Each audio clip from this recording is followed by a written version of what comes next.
Hello everyone, Positron taking a quick look at Dungelot Shattered Lands.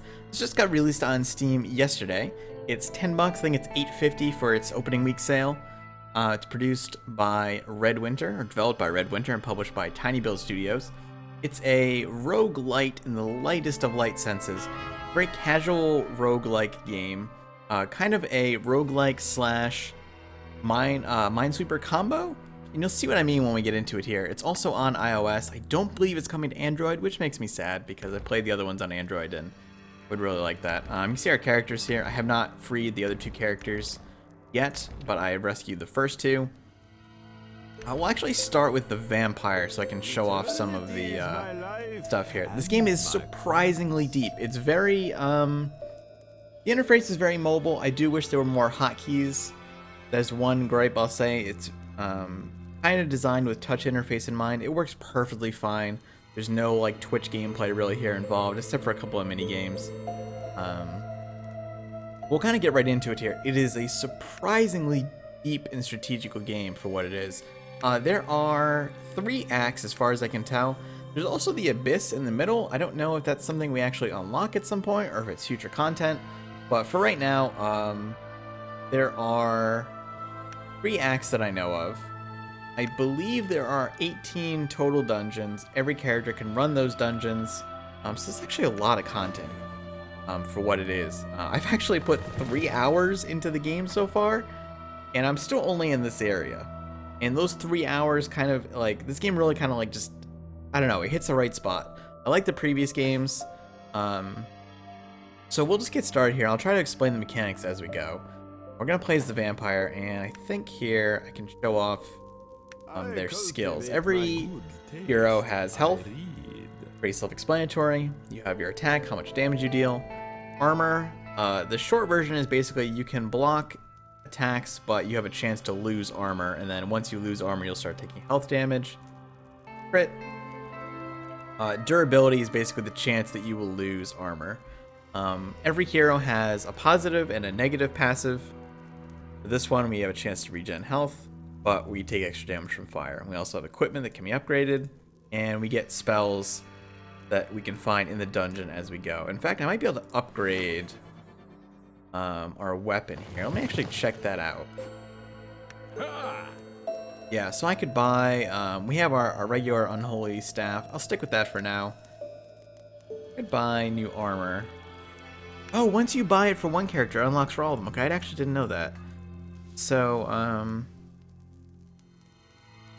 1% durability. I think we'll definitely go with the leather armor upgrade here. There's also a shrine I unlocked.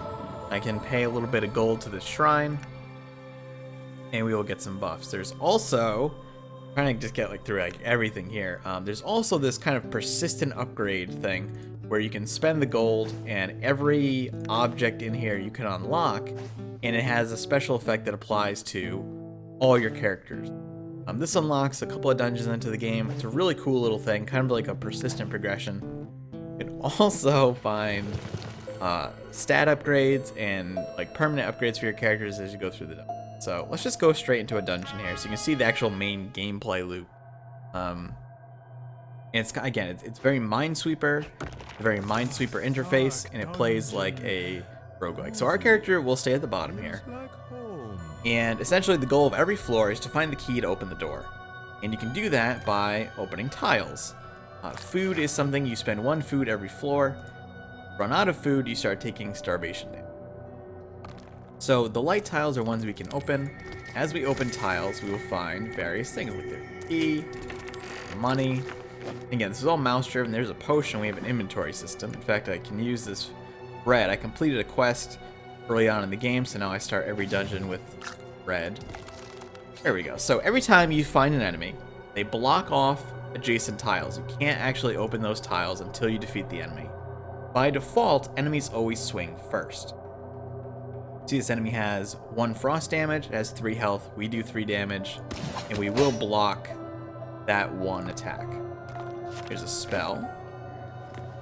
That is an item that is a crafting reagent. We don't have the recipe for it yet. this, and we don't have to actually clear the floor. However, if you defeat all enemies on the floor, this is actually a pretty nasty enemy. We don't really have any good. We can use a berserker potion here. Sure. You get an accuracy penalty here, but we'll do a lot of damage if we can actually hit him. There we go. And we can use our spell. There we go. When you use a spell or an item, it does not use a turn. Basically, every time you click a tile counts as one turn. Enemies won't attack you unless otherwise specified. Ranged enemies will always attack you, but melee style enemies will only attack you if you attack them. So you can leave, like I can leave this bat open and ignore him. So this guy, we go into a little thing here. Basically, when he's spawned, he gets HP and attack for every other tile around him. He can also has smoke screen on others, but we can bribe him with a lucky coin if we get one. You can see here, attack, health, weaknesses, that nature. So unfortunately, he's going to be kind of a pain to deal with. Spell here. 2 damage and it'll teleport them.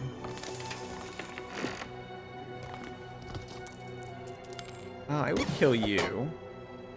I can actually hit you. So we can do a little bit of damage. Oh wow, I didn't know you could do that. Oh, that's super cool. So when you use the teleport, they can fall into the pits like that. Oh, that's really neat. I like that. This guy will fire at enemies. I'll continue here. I like to get through this whole dungeon, so I'll probably start going through pretty quickly now that I've explained the basics. And you know, what you see is what you get, basically. I say that a lot in these videos, but there are going to be different locations. There are boss encounters, there are mini bosses and like crew bosses. In fact, the boss of the first level is pretty and kind of impressive looking. But this is going to be your main gameplay. It's not going to dramatically change. There are mini games that pop up now and then, like a memory game or kind of like a little rhythm game. But this is basically what it is. And for me, this really, especially on mobile, again, I kind of wish this was also going to be on Android, because I would absolutely play it on Android. But this, while it's not an easy game by any stretch of the imagination, there's actually quite a bit of strategy involved. It definitely tickles that kind of casual dungeon crawler desire. Use this and buff our damage. Make sure we get a guaranteed kill on him. We're finding a lot of items here. Let's use these. Get a little bit of health. This can get some armor. Then we can pick up this stone and this lantern. Now the stone is an artifact. It'll increase our damage by 1 point as long as we have it equipped, but it'll cost us a little bit of health to put it on.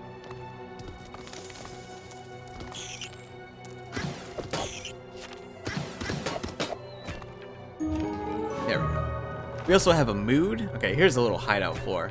Our mood dictates whether we get extra attacks or we have a chance to miss attacks. So whenever you find a hideout, there'll be a treasure chest. If you've upgraded, you can also get an armor rack, a little gold you can click here, and a shop. So let's see what he's got to offer. Maps. I could try stealing from him. I think I'm gonna have to sell one of my items. And for curiosity, I'm gonna try to do that. I've never actually done it before. In fact, if you do it as the paladin, you get a huge morale hit. Oh, rolls a dice. Oh, we failed. Oh, if we fail it, it rolls. We lose morale too. Oh, that's a bummer. We only get one chance at that. Yikes. So while we're in a hideout, we can go to the bed and we can actually expend food to regain health. You want to be careful though, because if you run out of food, of course, you start starving. And since you don't know what the floors ahead are, it's possible for you to go a couple of floors without food.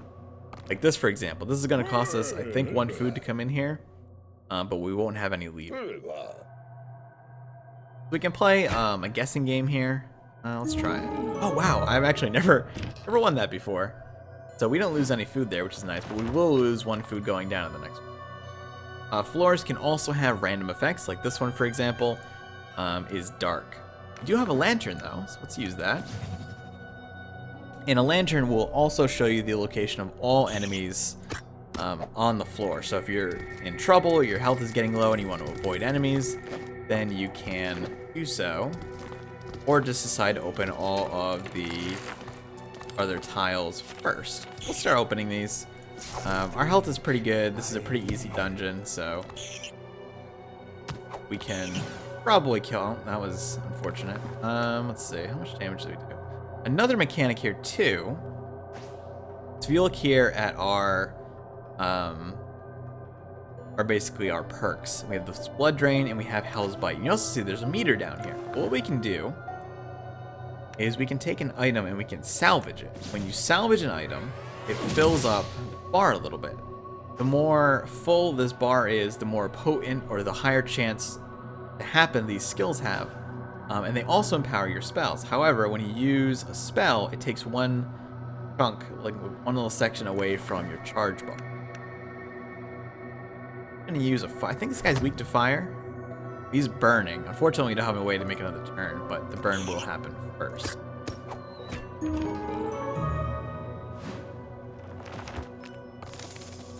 Dark again, right? I would like to teleport this guy, but I don't think it's gonna do anything for me. I can also equip this shield. This is a big item. It's got durability and it'll block some physical damage. So if we shock him, oh, can't find a place so it didn't do any damage. That's interesting. I don't think it used the spell though. So shock means that you will actually attack first. Unfortunately, those guys eat spells.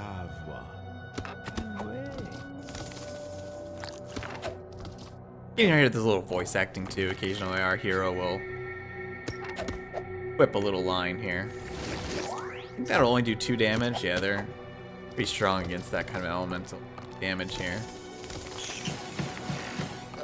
Whoa, okay. I think we do have a lucky coin, right? So we could pay this guy a lucky coin. Or actually, even better, we could just bribe. Actually, not want to on him. I will show this off. Yeah, so we can just bribe and he will go away. There's no experience or anything, so you don't really lose much, but again, clearing the floor gives you an extra.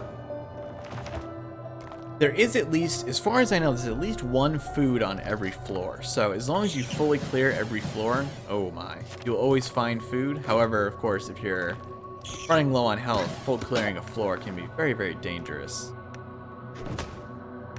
Throw a lot of... There we go. Skeleton. Leaving enemies up isn't always good either. Some enemies have effects. What's when he dies, he burns spells. Okay, so we need to use these basically before he dies, or it's gonna be a detriment here.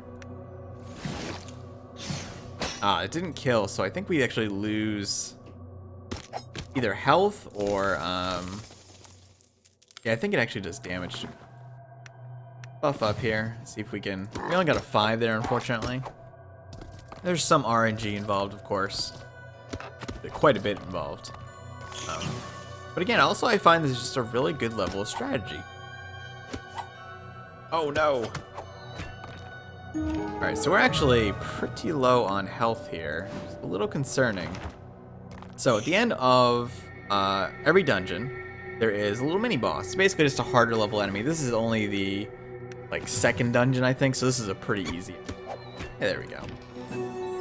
At the end of the dungeon, we get usually an item or some treasure. Leave. Let me get the screen. It gives us a little stat breakdown.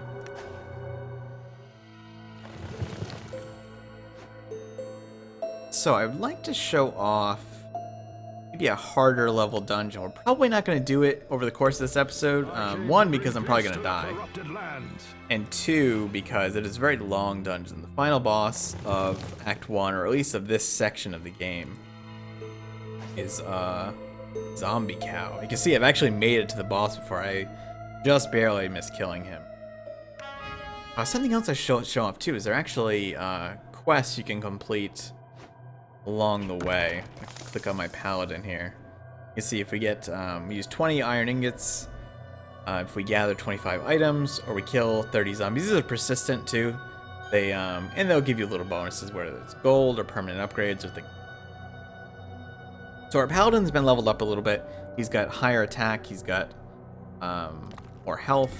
He's using a sword, I believe.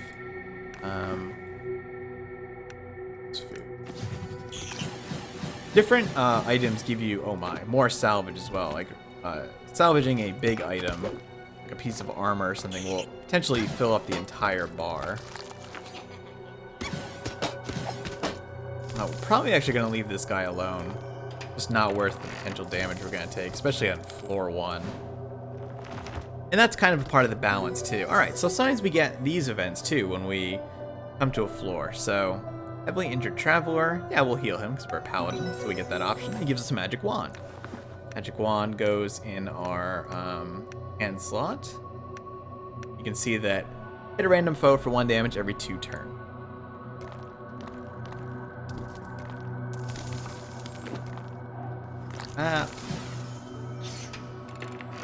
So these guys we need to kill first because otherwise they'll gain power. Okay, so now I can show off the crafting, because I did get a crafting. This guy will block for all other enemies on the floor. So if we go into crafting, you see that I have 1 recipe so far, and we can use this item to make a couple enchanted fire bombs. Oh, and I actually have a perk that gives me a potential 50% bonus, so I actually got double there. Throw a bomb at you, you're going to be on fire. I wonder if I can throw a bomb at this guy too. Oh yeah, okay, so they won't actually block other things. He also did blight us there. Uses our attack power. Again, I want to kind of emphasize that there's a lot going on in this. Like, the interface is very simple. The main kind of gameplay, I guess, is fairly simple, but there's a huge amount of like strategy and stuff going on. Ooh, what is that? I've never seen that before. Let's actually salvage the map. Summoner book. Increase passive skill chance by 15%, but face extra monsters in the dungeon. Oh, really? That's really cool. I've never seen that before. Okay, I wonder if this, does this include my super ability? Oh no, it affects this. So we also have the Divine Intervention. I'm kind of hoping maybe we get to see that come out because it's amusing. Travelers, yeah, we'll respond. They give us a flower. Flower is a healing. I'll do a few more floors here so you can see a little more of the enemy variety and just traps that you can find in the game and things like that. I'm hoping to find one of the minigame floors as well before we finish, because those are kind of neat. I mean, they're nothing super elaborate, not like a memory game or something, but they're pretty neat. Swaps HP and attack points of the target. So what we can actually do here is we can swap that, and then we can use our 3 damage Holy Light. Boom. I actually left that bomb behind, did not mean to. Realize our sorry, it was full. So these guys will have an immunity. There's vacuum or something going outside my apartment. These guys have an immunity. When they die, they will actually reduce your mood. We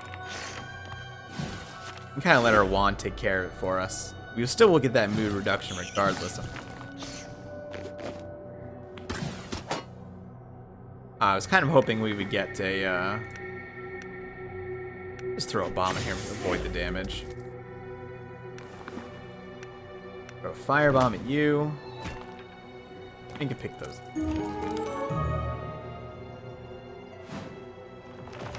Okay, so here is...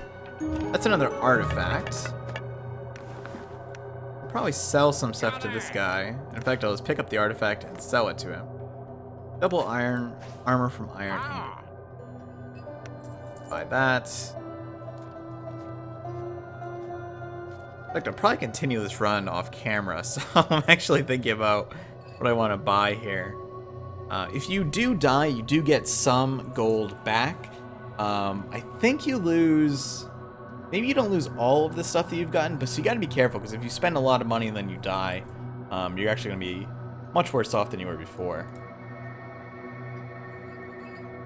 So, I'm going to go all the way on this dungeon. I think it's worth spending the money on these items. And we'll buy a few more poison bombs as well. And then I can use some food to restore some health. We are full. Alright, so I think that'll do it for now. Again, there's a lot more to this. I haven't... man, okay, we'll go one more floor. I really want to see, I really want to get one of those mini game floors. Try to stun you here. I think our wand has been used up as well. Kind of just rushing through some floors. Now, here we go. We don't have any iron ingots in that machine. Oh, here's a good example of a ranged enemy. They will attack us every turn. And we can only hit them with ranged abilities, or we have to break down these kind of extra thick barriers to get to them.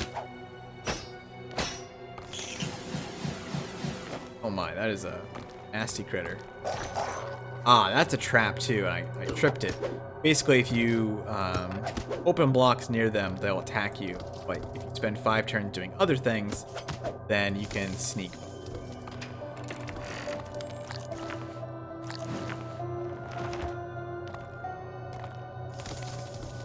Probably just go to floor 10.